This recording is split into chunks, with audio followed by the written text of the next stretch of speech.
Nakuha ito ng aktual na operasyon ng mga operatiba ng NBI Olongapo District Office nitong September 4. May karapatan na himik at ano man sasabihin mo ay magamit sa iyo sa mga requisites.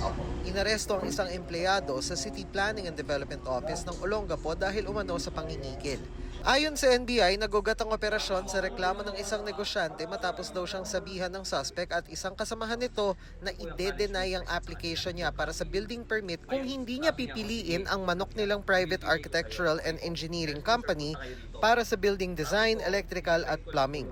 Sa initial assessment din daw ng empleyadong suspect, lumabas na halos 100,000 piso ang kailangan bayaran ng negosyanteng biktima na lubha raw mas mataas sa tamang bayarin na aabot lang ng 30,000 piso.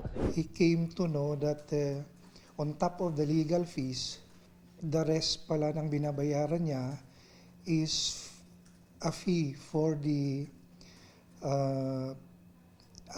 architectural and engineering firm. Inaalam pa nila kung pag-aari ng suspect ang inaalok na architectural firm.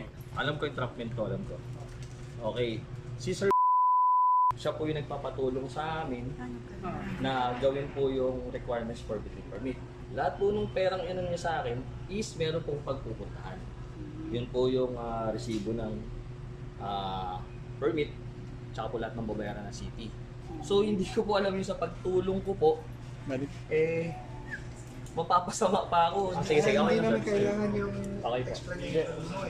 Hindi naman kami yung court. Okay po. Ininquest na ang suspect sa reklamong robbery, extortion, paglabag sa Anti-Graft and Corrupt Practices Act, pati paglabag sa Code of Conduct and Ethical Standards for Public Officials and Employees.